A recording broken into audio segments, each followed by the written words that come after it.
ଆଚ୍ଛା, ପ୍ରଥମ ପୁନରୁତ୍ଥାନ ଶବ୍ଦଟା ଶୁଣିଲେ କ'ଣ ଭାବନ୍ତି? ହୁଏତ ଅନେକଙ୍କ ପାଇଁ ଏହା ଏକ ସାଧାରଣ କଥା, କିନ୍ତୁ ଆଜି ଆମେ ଏକ ଏମିତି ବ୍ୟାଖ୍ୟା ଉପରେ ନଜର ପକାଇବା ଯାହା କହୁଛି ଯେ ଏହା ସମସ୍ତଙ୍କ ପାଇଁ ନୁହେଁ, ବରଂ ଏହା ଏକ ବହୁତ ହି ବିଶେଷ ନିମନ୍ତ୍ରଣ, କେବଳ ଏକ ନିର୍ଦ୍ଦିଷ୍ଟ ଗୋଷ୍ଠୀ ପାଇଁ ସଂରକ୍ଷିତ ଏକ ସମ୍ମାନ। ତେବେ ଚାଲନ୍ତୁ ଜାଣିବା କାହିଁକି। ଏହି ଗଭୀର ଧାରଣାକୁ ସହଜରେ ବୁଝିବା ପାଇଁ ଆମେ ଏହାକୁ 5ଟି ଭାଗରେ ବାଣ୍ଟି ଦେଇଛୁ। ପ୍ରଥମେ ଆମେ ଦେଖିବା ଏହାର ପ୍ରକୃତ ରହସ୍ୟ କ'ଣ। ତାପରେ ପ୍ରଥମ ଫଳ କିଏ ଆଉ ସେମାନଙ୍କୁ କେମିତି ବଛାଯାଏ। ତାପରେ ଏହି ନିମନ୍ତ୍ରଣ କେଉଁ କେଉଁ ଯୁଗର ଲୋକଙ୍କ ପାଇଁ, ଆଉ ସାଧାରଣ ପୁନରୁତ୍ଥାନ ଆଉ ଶାସନ ପାଇଁ ପୁନରୁତ୍ଥାନ ଭିତରେ ଫରକ କ'ଣ, ଆଉ ସବା ଶେଷରେ ଏସବୁ ଈଶ୍ୱରଙ୍କ ବିଶାଳ ଯୋଜନାରେ କେଉଁଠି ଫିଟ୍ ହେଉଛି। ତେବେ ସବୁଠାରୁ ବଡ଼ ପ୍ରଶ୍ନ ହେଉଛି, କିଏ ସେହି ସୌଭାଗ୍ୟଶାଳୀ? କାହା ପାଖରେ ସେହି ଯୋଗ୍ୟତା ଅଛି ଏହି ପ୍ରଥମ ପୁନରୁତ୍ଥାନରେ ଭାଗ ନେବା ପାଇଁ? ଏହା କ'ଣ ସବୁ ବିଶ୍ୱାସୀଙ୍କ ପାଇଁ ଖୋଲା ଅଛି, ନା ଏହା ଏକ ଏମିତି ସ୍ୱତନ୍ତ୍ର କ୍ଲବ ଯେଉଁଠି ପଶିବା ପାଇଁ ଏକ ବହୁତ ବଡ଼ ମୂଲ୍ୟ ଦେବାକୁ ପଡ଼େ? ଉତ୍ତରର ଉତ୍ତର ଏକଦମ ସିଧା ଆଉ ବୋଧହୁଏ ଟିକେ ଆଶ୍ଚର୍ଯ୍ୟ କରିଦେବା ଭଳି। ଏହି ସୁଯୋଗ କେବଳ ଶହୀଦ ସାକ୍ଷୀମାନଙ୍କ ପାଇଁ ହିଁ ଅଛି, ଅର୍ଥାତ୍ ଯେଉଁମାନେ ନିଜ ବିଶ୍ୱାସ ପାଇଁ ସବୁଠୁ ବଡ଼ ବଳିଦାନ ଦେଇଛନ୍ତି। ଏହା ଏକ ବହୁତ ବଡ଼ କଥା, ତେଣୁ ଚାଲନ୍ତୁ ଏହାର ଗଭୀରତାକୁ ଟିକେ ଭଲ ଭାବରେ ବୁଝିବା। ତେବେ ଏହି ଦାବିର ମୂଳକୁ ଯିବା ପାଇଁ ଆମକୁ ପ୍ରଥମେ ବୁଝିବାକୁ ପଡ଼ିବ ଯେ ପ୍ରଥମ ପୁନରୁତ୍ଥାନର ପ୍ରକୃତ ଅର୍ଥ କ'ଣ। ଉତ୍ସ ଅନୁସାରେ ଏହା କେବଳ ମରିକି ବଞ୍ଚି ଉଠିବା ନୁହେଁ, ଏହାର ଉଦ୍ଦେଶ୍ୟ ବହୁତ ବଡ଼ ଆଉ ବହୁତ ଶକ୍ତିଶାଳୀ। ଏହି ପୂରା ଧାରଣାର ମୂଳ ହେଉଛି ପ୍ରକାଶିତ ବାକ୍ୟର ଏହି ଧାଡ଼ି। ଟିକେ ଧ୍ୟାନ ଦିଅନ୍ତୁ, ଏଠି କୁହାଯାଉଛି ଯେ ସେମାନେ କେବଳ ଜୀବିତ ହେବେ ନାହିଁ, ବରଂ ଖ୍ରୀଷ୍ଟଙ୍କ ସହିତ ରାଜତ୍ୱ କରିବେ। ଏହି ଗୋଟିଏ ଶବ୍ଦ ପୂରା କଥାଟାକୁ ବଦଳାଇ ଦେଉଛି। ଇଏ କେବଳ ଜୀବନ ପାଇବା କଥା ନୁହେଁ, ଏହା ଅଧିକାର ଆଉ ଶାସନ ପାଇବା କଥା। ଏଥିପାଇଁ ହିଁ ଉତ୍ସ ଏହାକୁ ଉତ୍ତମ ପୁନରୁତ୍ଥାନ ବୋଲି କହୁଛି।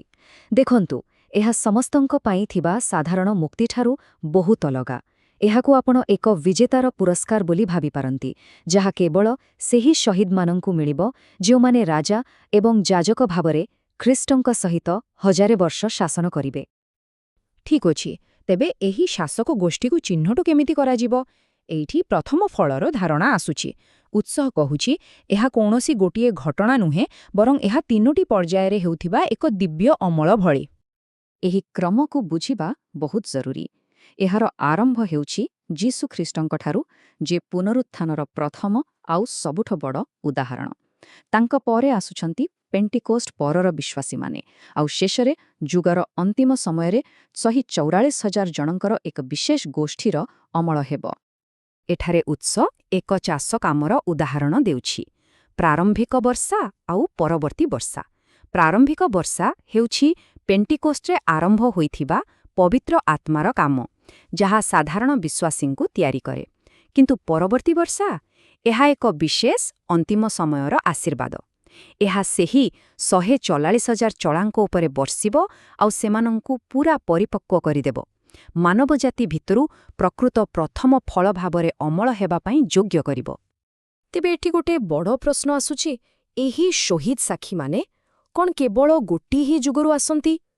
ଉତ୍ସ କହୁଛି ନା, ଆଦୌ ନୁହେଁ। ଏହି ବିଶେଷ ଗୋଷ୍ଠୀ ଇତିହାସର କୌଣସି ଗୋଟିଏ ସମୟରେ ସୀମିତ ନୁହେଁ। ଏହି ଟାଇମ୍ଲାଇନ୍ ଦେଖାଉଛି ଯେ ଏହି ସମ୍ମାନଜନକ ଡାକରା ସମୟର ସବୁ ସୀମାକୁ ପାର କରିଯାଏ। ପୁରାତନ ନିୟମ ସମୟର ଧାର୍ମିକ ଲୋକଙ୍କ ଠାରୁ ଆରମ୍ଭ କରି ଯେଉଁମାନେ ନିଜ ବିଶ୍ୱାସ ପାଇଁ ଛିଡ଼ା ହୋଇଥିଲେ, ପ୍ରାରମ୍ଭିକ ଚର୍ଚ୍ଚର ସେହି ବିଶ୍ୱାସୀଙ୍କ ପର୍ଯ୍ୟନ୍ତ ଯେଉଁମାନେ ଅତ୍ୟାଚାର ସହିଥିଲେ, ଆଉ ଏହା ଯୁଗର ଶେଷ ପର୍ଯ୍ୟନ୍ତ ଚାଲିବ, ଯେଉଁଠି 44,400 ଏବଂ ମହାକ୍ଲେଶର ଶହୀଦମାନେ ଏହି ଗୋଷ୍ଠୀକୁ ପୂରା କରିବେ। ସମସ୍ତେ ମିଶି ଏହି ଗୋଟିଏ ଶାସକ ଦଳର ଅଂଶ ହେବେ। ଏହା ଆମକୁ ଏକ ବହୁତ ଗୁରୁତ୍ୱପୂର୍ଣ୍ଣ ପାର୍ଥକ୍ୟ ଆଡ଼କୁ ନେଇଯାଉଛି। ଉତ୍ସ କହୁଛି ସବୁ ପୁନରୁତ୍ଥାନ ସମାନ ନୁହେଁ। ବାସ୍ତବରେ ଏଠି 2ଟି ସମ୍ପୂର୍ଣ୍ଣ ଅଲଗା ଅଲଗା ପୁନରୁତ୍ଥାନ ବିଷୟରେ କୁହାଯାଉଛି, ଯାହାର ଉଦ୍ଦେଶ୍ୟ ଆଉ ସମୟ ବି ପୂରା ଅଲଗା। ଏହି ତୁଳନାଟା କଥାଟାକୁ ପୂରା ସ୍ପଷ୍ଟ କରିଦେଉଛି। ଦେଖନ୍ତୁ, ଗୋଟେ ପଟେ ଅଛି ପ୍ରଥମ ପୁନରୁତ୍ଥାନ। ଏହା ଏକ ସମ୍ମାନ, ଶାସନ କରିବା ପାଇଁ ଏକ ନିମନ୍ତ୍ରଣ, ଯାହାକୁ ଶସ୍ୟ ଅମଳ କୁହାଯାଉଛି। ଆଉ ଅନ୍ୟପଟେ ଠିକ୍ 1000 ବର୍ଷ ପରେ ଆସୁଛି ଦ୍ୱିତୀୟ ପୁନରୁତ୍ଥାନ। ଏଇଟା ସମସ୍ତଙ୍କ ପାଇଁ, ଆଉ ଏହାର ଉଦ୍ଦେଶ୍ୟ ଶାସନ କରିବା ନୁହେଁ, ବରଂ ଅନ୍ତିମ ବିଚାର ପାଇଁ। ଆଉ ଏଠି ଗୋଟେ କଥା ପୁରା ସ୍ପଷ୍ଟ କରିଦେବା ଦରକାର। ଏହି ଫରକଟା ମୁକ୍ତି ଆଉ ଦଣ୍ଡ ଭିତରେ ନୁହେଁ। ଉତ୍ସ ଅନୁସାରେ ସବୁ ସାଧୁ ପରିତ୍ରାଣ ପାଆନ୍ତି, କିନ୍ତୁ କେବଳ ସେହି ଶହୀଦ ସାକ୍ଷୀମାନଙ୍କୁ ହିଁ ରାଜାଯାଜକ ହେବାର ଅତିରିକ୍ତ ସମ୍ମାନ ଆଉ ଭୂମିକା ଦିଆଯାଏ। ତେଣୁ ଏହା ଭୂମିକା ଆଉ ପୁରସ୍କାରର ପାର୍ଥକ୍ୟ, ମୁକ୍ତିର ନୁହେଁ। ତେବେ ଶେଷରେ ଚାଲନ୍ତୁ ଟିକେ ପଛକୁ ଯାଇ ଏ ସବୁକୁ ଗୋଟେ ବଡ଼ ଦୃଷ୍ଟିକୋଣରୁ ଦେଖିବା। ଏ ସବୁ ଘଟଣା କିଛି ଅଲଗା ଅଲଗା ଭବିଷ୍ୟବାଣୀ ନୁହେଁ, ବରଂ ଉତ୍ସ କହୁଛି ଏସବୁ ଈଶ୍ୱରଙ୍କର ଏକ ସମୟାତୀତ ଏବଂ ସବୁଠି ଥିବା ଯୋଜନାର ଅଂଶ।